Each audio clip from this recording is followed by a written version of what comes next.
আসসালামু আলাইকুম প্রিয় শিক্ষার্থীবৃন্দ, আশা করি সকলে খুবই ভালো আছো। ইউপি কোচিং কর্তৃক আয়োজিত নবম দশম শ্রেণী কেমিস্ট্রি বইয়ের চ্যাপ্টার 8 এর ধারাবাহিক পর্বে আজ চতুর্থ পর্ব। সম্পূর্ণ ক্লাসটিতে আমি তোমাদের সাথে আছি জিসান আহমেদ। তাহলে চলো ক্লাসটি শুরু করা যাক। এর আগের ক্লাসে আমরা ডেলিট এবং বন্ধন এবং বন্ধন শক্তি সম্পর্কে জেনেছি। এই অধ্যায় এই আজকের পর্বে আমরা এই সংক্রান্ত যে ম্যাথগুলো আছে এগুলো দেখার চেষ্টা করব। এই ম্যাথগুলোর ভিতরে আমাদের কি করতে হবে, একটি বিক্রিয়া দেওয়া থাকবে, বিক্রিয়াটা কমপ্লিট করতে হবে, সাথে সমতা সমতা করতে হবে। তাহলে প্রথমে আমি কি করি, বিক্রিয়াটিকে সমতা করি। CH4 প্লাস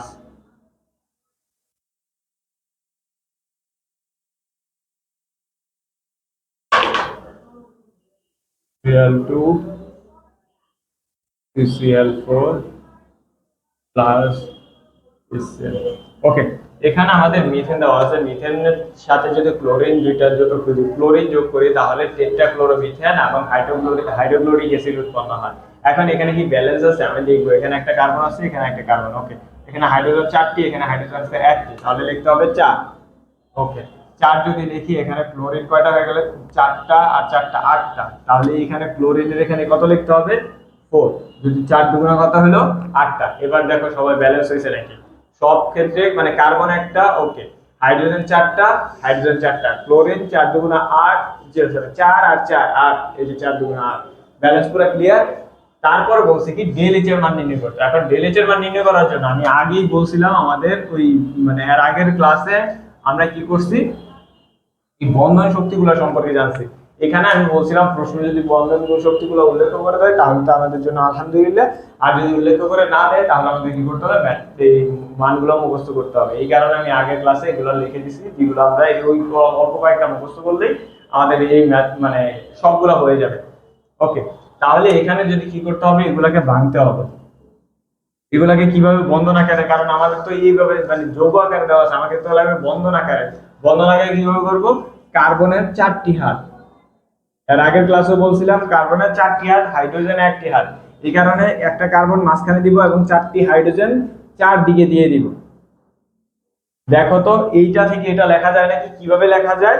একটি কার্বন আছে, ওকে, একটি কার্বন এবং 4টি হাইড্রোজেন। দেখো তো 4টি হাইড্রোজেন আছে নাকি এখানে? ওকে, এরপর কি করতে হবে, এখানে 4 এর 4 সামনে যে সহগগুলো থাকবে ওগুলা এই যেভাবে আছে সেভাবে রেখে দেব। এখন আছে ক্লোরিন, ক্লোরিন আছে, ক্লোরিন 2টা আছে। এখন এই ক্লোরিন 2টা কিভাবে আমি ব্যবহার করব? এর ক্ষেত্রে আমরা সবসময় কি করব, উদ্দীপকে একটু খেয়াল করব। উদ্দীপকে যত বন্ড দেওয়া আছে, এখানে ক্লোরিন ক্লোরিন একটাই আছে, এই যে এখানে ক্লোরিন ক্লোরিন কয়টা দেওয়া আছে? একটা বন্ড দেওয়া আছে, লেখাই আছে ক্লোরিন বন্ড ক্লোরিন। তাহলে আমি কি করব, এখানে ক্লোরিন বন্ড ক্লোরিন ইউজ করব। আর এরপর এটাও যদি প্রবলেম হয় তাহলে আমরা কি করতে পারবো, ওই যে আগে যে ছকটা দিয়েছিলাম ওই ছকের ভিতরে লিখতে হবে ক্লোরিন ক্লোরিন সিঙ্গেল বন্ডই সম্ভব। কারণ ক্লোরিনের সর্বশেষ কক্ষপথে একটি মানে কি বলে যে আরেকজনের সাথে যুক্ত হওয়ার যে ক্ষমতা সেটা হলো 1। কথা বুঝতে পারছি? ওকে, এবার কি করব, এখানে যে আমাদের বিক্রিয়ার যে চিহ্নটা সেটা দিব, এই চিহ্ন। তারপর হচ্ছে এখানে আদারই বলতে পারি কার্বন কয়টি হাত, এখানে দেখছিলাম কার্বনের 4টি, তাহলে এখানেও 4টি হবে। কার্বন দেখি এবং 4টি হাত দিই। ওকে, ক্লিয়ার। আর এর সাথে কি আছে, এখানে ছিল হাইড্রোজেন, এখানে আছে ক্লোরিন, তাহলে ক্লোরিন ক্লোরিন দেব। আমি একটু আগে এই মাত্র বললাম ক্লোরিনের কয়টি করে হাত? 1টি। ক্লোরিন শেষ। তারপর প্লাসের প্লাস, এখানে 4 রাখবো। আর হাইড্রোজেন, হাইড্রোজেন এবং ক্লোরিনের মাঝে কি ধরনের বন্ধন? হাইড্রোজেনও 1টি, ক্লোরিনও 1টি, তাহলে single bond, hydrogen bond chlorine. আর যদি এটা বুঝতে প্রবলেম হয় আমাদের, যদি কোনটা যদি নাই পারি এটার ভিতরে কত বন্ড হবে, এই ক্ষেত্রে আমরা কি করতে পারি, উদ্দীপক খেয়াল করতে পারি। এই যে দেখলেই বোঝা যাবে উদ্দীপকে কত বন্ড দেওয়া আছে। কথা বুঝতে পারছি? যদি দেওয়া থাকে আর কি আমাদের উদ্দীপকে। এখন কি করতে হবে, এগুলাকে আবার এইভাবে রাখতে তো পারি, আমি এগুলার মান জানি, তাহলে এগুলাকে এভাবে সাজাইতে হবে না। এখন এখান থেকে দেখতে হবে আমি কার বন্ধন জানি, কার্বন এবং হাইড্রোজেন না? এখানে কয়টি আছে কার্বন এবং হাইড্রোজেন বন্ধন? এখানে কার্বন এবং হাইড্রোজেনের বন্ধন আছে কয়টি? যদি আমি মার্ক করি, 1টি, 2টি, 3টি, 4টি। 1 2 3 4। কথা কি ক্লিয়ার? কয়টি হাইড্রোজেন বন্ধন মানে কার্বন এবং হাইড্রোজেনের বন্ধন আছে কয়টি? 4টি। তাহলে আমি এখানে লিখতে পারি 4 C বন্ড H, লিখতে পারি ওকে, পরে বাকি যা অংশ আছে যেভাবে সেভাবে লিখে দিব। Chlorine minus chlorine bond chlorine, এখানে কি লেখা যায়, এখানেও সেম ভাবে চারটি হবে না, তাহলে সি বন্ড সিএল কয়টি আছে, চারটি, তাহলে 4 plus 4 into H bond CL. কথা ক্লিয়ার? এখানে আমরা কি করব, মান বসিয়ে দেব। 4 সিসিএল এর মান কত, সিএইচ সরি, এই যে সিএইচ এর মান দেওয়া আছে 414 কিলো জুল ইনটু 414 প্লাস 4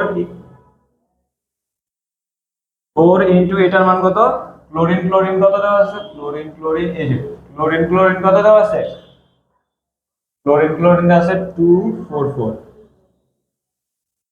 ওকে, তারপর এখানে আছে সিসিএল, সিসিএল কত দেওয়া আছে 326 326 প্লাস 4 ইনটু এটা কত দেওয়া আছে 431।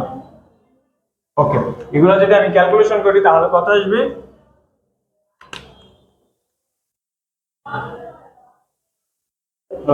4 ইনটু 414 প্লাস 4 ইনটু 244,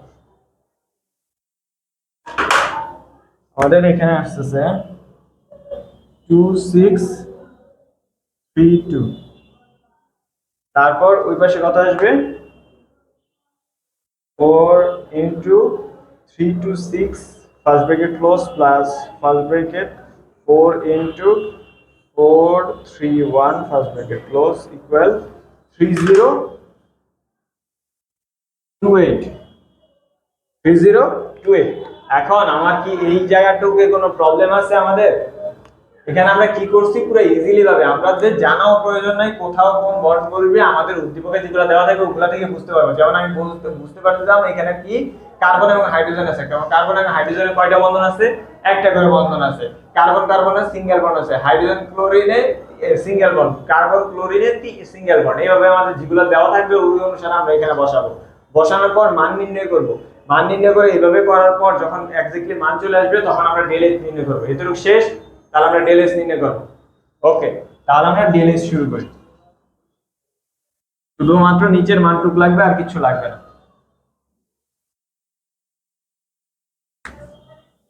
তাহলে আমরা এখানে বলতে পারি del H equal to, del H এর ভিতরে কি বলছি, বিক্রিয়ক সমূহের বন্ধন গড়ার জন্য ও বন্ধন ভাঙার জন্য নির্গত মোট বিক্রিয়ক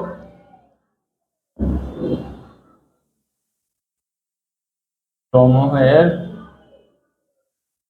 বন্ধন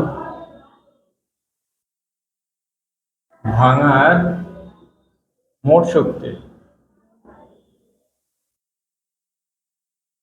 বিয়োগ উৎপাদ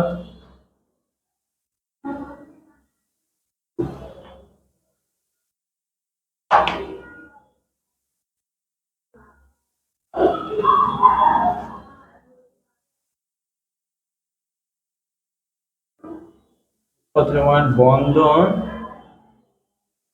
তৈরিতে নির্গত মোট শক্তি।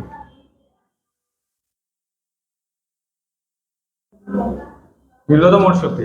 আচ্ছা, এখন বিক্রিয়ক সমূহ কোনগুলো আমরা নরমালি ভাবে জানি, বিক্রিয়ক হচ্ছে হাতের বাম পাশে থাকে এবং উৎপাদকগুলো যেগুলো তৈরি হয় সেগুলো হচ্ছে হাতের ডান পাশে থাকে। তাহলে এখানে মানগুলো বসিয়ে দিই। প্রথমটা হবে 2632 মাইনাস 3028। এগুলোর একক কি আমরা জানি, কিলোজুল পার মোল। তাহলে বিয়োগ করলে কত আসে আমাদের, 2632 minus 3028 equal to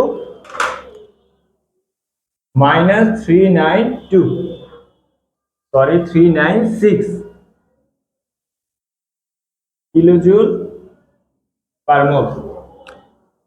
তাহলে এখান থেকে এই যে মাইনাস চিহ্ন, এই মাইনাস চিহ্ন দ্বারা আমরা বুঝতে পারলাম এটা তাপ উৎপাদী নাকি তাপ হারে বিক্রিয়া।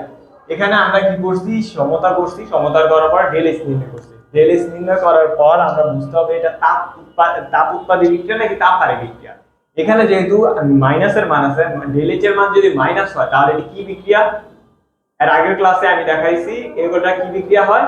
যদি ডেল এইচ এর মান ঋণাত্মক আসে তাহলে এটা তাপ উৎপাদী বিক্রিয়া, আর যদি ধনাত্মক আসে তাহলে হচ্ছে তাপ হারে বিক্রিয়া। তাহলে আমি এটা নিঃসন্দেহে বলতে পারি এটা হচ্ছে আমাদের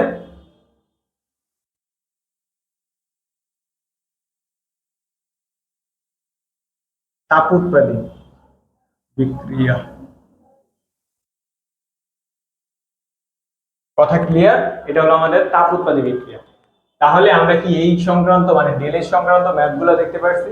এর আগের ক্লাসে আমি বলতেছি এই দুই ক্লাস ধরে আমি শুধু দুইটা জিনিস নিয়ে আলোচনা করতেছি, একটা হলো রাসায়নিক বন্ধন এবং বন্ধনের শক্তি এবং ডেল এইচ।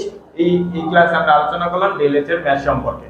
এই ম্যাথগুলো আমাদের জন্য খুবই দরকার এই অধ্যায়ের জন্য। এই অধ্যায়ে এই একটা ধরনের ম্যাথ আছে, এই ম্যাথগুলো আমাদের খুবই দরকার। ওকে, আজকের ক্লাস এই পর্যন্তই। সকলে ভালো থাকো। আল্লাহ হাফেজ।